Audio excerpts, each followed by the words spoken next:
It's the same with the discovery of all of the truths. We can discover all of the laws involved in all of the truths, and we won't want to discover. We won't want to use any of those laws in an unloving manner, anytime. So that's what we can do if we're in harmony with love ourselves. So is that the second most important truth that you could receive from God? God's existence, God's love as one element, and God's laws and how to create within that. And that every law of God is based on love. And every law is based on love.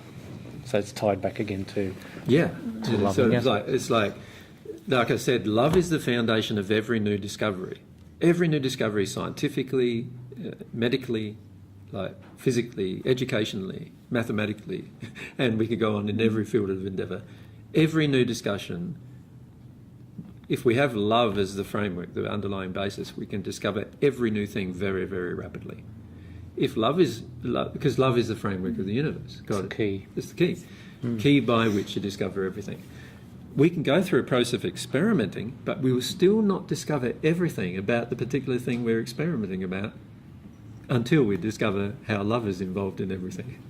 So we can spend 2,000 years making this pen, right? And it's still not loving. So what's the potential of love, the boundaries of love? Can I answer why this is still not loving? Because it's got stuff in it that takes hundreds of years to decay that damages the environment. So it's still not loving. So we've spent 2,000 years discovering something that has a loving use, but it's still not loving completely.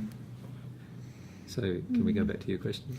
Yeah, I was just curious about the boundaries of love. You've experienced divine love over 2,000 years. Do you ever feel that there is a capacity where it's limitless, or there is a limit to the amount of love that you could receive? Is there any bounds to? No. The more love you receive from God, the more you realise that there is an infinite or seemingly infinite amount of love for God to give. And the only way that could be actually happening, if you think about it, is for God to be actually expanding as well. So the reality is that, one of the discoveries that I've personally made is that God herself isn't finite in her nature. She is actually also expanding, and therefore has the capacity to give us the ability to expand and yet never reach her nature. Gosh, that's amazing. Does that make sense? So one of the truths about God, and we can discuss truths about God at a different time, is that God is expanding. Just as God has given our soul the ability to expand, God herself is also expanding. So the more we expand, does that affect God, or is it the other way around, or is it connected in any way? It's connected, but it's more the other way around. Yeah. The more God expands, it affects us. Exactly. The more we expand, it affects everyone around us. Right. So in the first century, I became at one with God after 13 years, basically, of trying in a manner that I would call as what would you say the word to be? So I spent 13 years like actively engaging it in a knowing manner to become at one with God. When I became at one with God, that was the time that I had the most effect on everyone around me. Before then, there's even nothing recorded about me in the Bible, actually, except when I was about 12 years of age. There's nothing else actually recorded about me. So there's this idea that people have that, maybe he just appeared or something, or there's other ideas that people have, well, he obviously grew up, but why is there no record of him growing up? Surely that would be an important thing to include in any book regarding somebody's life. But the reason why is because when I became at one with God, I was significantly different than what I was before. And also, before then, I would be sitting down mending fish nets with some of my friends, and they'd be having all of these philosophical discussions, and I'd put forward some of the ideas of what I'd already discovered. And of course, just like many now, they're going, no, that's not possible. No, that's not possible. No, he's not the Messiah anyway. So, we're waiting for the Messiah still, and, he's not the Messiah. So, and that's exactly what happened during that period of time. Everybody was watching me and saying, yeah, but he does this, and he does that, and he's a bit crazy in that direction, and that doesn't all make sense. And after I became at one with God, within a very short amount of time, anybody who met me was convinced of the condition. Now, that only happened when I was 31 years of age. From that time onwards, right? So again, there was an outward demonstration of this relationship, right, at that point. Before you reach at one with God, there's not as much of an outward demonstration of the relationship, so therefore people have their intellect to use to work out whether the person's telling the truth or not. And so most of the people I knew, you attempted to use their intellect, and of course they used their intellect stating, well, you know, no one they know would be the Messiah, so it couldn't have been me, and so they didn't listen very much. And why did they start listening when I was 31? So nobody ever asked that question, really. And the reason why they started listening was because now they had a physical demonstration of the truth that I was trying to tell them for the last 13 years.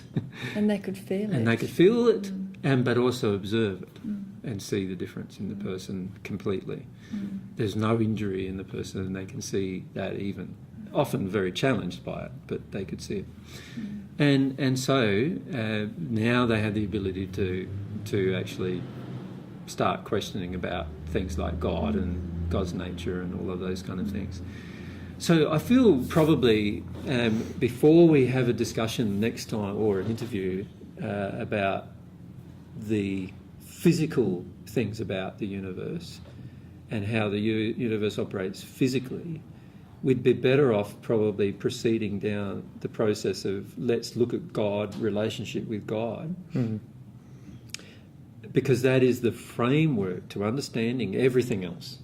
The soul, the human condition, why we've got pain, all of these other things, all of these other questions we could ask are all based upon having a solid answer on the first question. And the process that you went through to discover that. Because once you're at one with God, there's a physical demonstration of that relationship. Yes. But what was it that took you from where I was, where you were the normal to the human, if you like, to that at one condition. And what were all those feelings that occurred right throughout that process? And what I find a little sad is that because most of my first century process was done alone, of course there was no record ever written of what I was doing. I wasn't a fantastic scientist in the sense that I didn't keep a record of everything that I did. It would have been very hard to do so in the first century anyway, but because I never kept that record and nobody ever saw what I was doing, nobody ever discovered how I moved from the man to becoming at one with God, to becoming what I would call a divine human soul, like, you know, not God herself, or not. So I didn't ever view myself as God, and I still don't, but rather becoming a part of God by this relationship, by receiving divine love to the point where you're now at one with God's thinking and at one with God's feelings on all matters. And that process is what I'm trying to just point out to people now. And of course there's a lot of detractors, because most people, you know, even if they look at the first century record, there's no record of me ever doing those things. But there is a huge gap in time between 12 and 31 years of age, of which nothing is recorded. Just in terms of God's existence and God's love, within that framework where you, at the time where you came at one with God, when was it completely 100% confirmed for yourself that God existed and that you need to receive God's love to evolve? When I was very young and this is now asking questions about my life in the first century, I suppose, and it would pay for us to do a set of interviews about my life in the first century in total, because that way it would give concise answers about all sorts of things. But if I just give a brief summary, basically, by the time I had my first conscious thought, I was already feeling like God existed, because I felt I could feel God. But I didn't have the feeling, I didn't know how to actively engage the process of becoming at one with God. I didn't even have the concept at that time that I could be at one with God. Right? That grew over a period of time through discovery, through a lot of discovery, through trusting what I was attracting, through my soul condition, attracting through the law, what's called the law of attraction, to me. All of these things were telling me truths about God and telling me truths about what I had to do to become at one with God. So in my reading of the prophets and my reading of a lot of first century, of the scripture that was available to me in the first century when I was growing up in Egypt, I discovered a lot of basic principles about morality and about things like that I had to incorporate into my life in order to become one with God. I discovered a lot of things about love when I was reading the books of the prophets, particularly the book of, I think it's Hosea. Once I read that book, I started understanding a bit more how God views us, humans, her children. And in the process of doing that, I started to experiment with all of the things I was discovering and then found the connection with God growing. And then I understood the scientific process of connecting with God. And then I understood that scientific process of connecting with God was very, very similar to the scientific process that people around about me were using to do all sorts of things. But they weren't connecting with God. They weren't using the scientific process to discover God. And so that's when I started to, and at that stage I was around 18 years of age, once I realised that there was a process that I could go through in a scientific manner by measuring what was happening to my body and measuring what was happening in my life. By that stage I understood what was called the law of attraction and what it was bringing into my life to teach me things about my relationship with God and about love. Once I engaged that process actively, which I did when I was around 18 years of age, then I could start progressing quite rapidly and change quite rapidly. Not a religious concept, but a scientific process. It was a scientific process connecting with my Creator. I've never viewed my connection with my Creator in a religious manner. I've always viewed it as just a personal relationship with my Creator. I feel that what's happened is that many other people around about me sort of viewed it as more of a religious thing because I was talking about God all the time. And therefore they viewed it as a religious thing. And so then they felt that they had to create a heap of rules about it and so forth, many of which were wrong and distorted what I was doing. But it's still the same today. It's still exactly the same today. We can connect with God through a process that is scientific. You can measure the results of it if you sincerely do it. But it has to engage your heart. It has to engage your true emotions, not the ones you hope you have.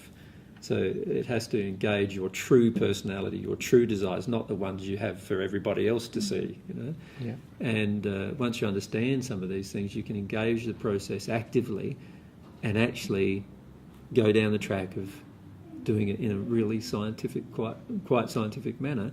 And in the process, you'll discover God, but also in the process, you'll discover yourself. Secondly, you'll discover your mate, your partner, which God, the other half of you, which God created for you. And then you'll also discover all the other truths about how the body works and how the spiritual body works. And, you understand all of these things that mankind has taken thousands of years to discover and still hasn't really discovered. You discover very, very rapidly and then can also utilise in a practical way. Based on your own desires, based on your own soul qualities. Yeah. So once I discovered that in the first century, my primary desire was to show others that primary point. So I wasn't very focused on demonstrating the scientific aspects of other things. I was only interested in demonstrating the scientific aspects of what a connection with God does for the human soul. And did it grow for you? Could you feel it growing over the years? Of course, yeah. Always. And I could feel my own soul expanding in its capacity to understand everything. I could feel everything that was happening around me. I got to the point once I was at one with God that I could feel everybody exactly what they were feeling, exactly what they were thinking. Did it happen just like that, or was it a process that... It's a process. What was that moment? Was there an absolute moment when you knew you were at one with God? Yeah, there is an absolute moment when you know you're at one with God. And you, from that moment, have a permanent connection with God, which you can feel. There's no unhappiness from that moment. There's no frustration from that moment. Everything is perfect in operation. And on top of that, there is no fear in you from that moment. No fear exists from that moment on. But on top of that, you get some additional abilities. The ability to read a person's mind, for example, is present immediately. Whereas at the moment, some people have what they think is the ability to read a person's mind, but what they actually have is a spirit who can read the person's mind, telling that person what the mind of that person is saying, And also you start reading person's bodies as well, like their emotions in their body and what emotions are causing their diseases. You have obviously the ability to cure their diseases, but only in harmony with Yes, in love. only in harmony with God's laws. You wouldn't choose to do it outside of that.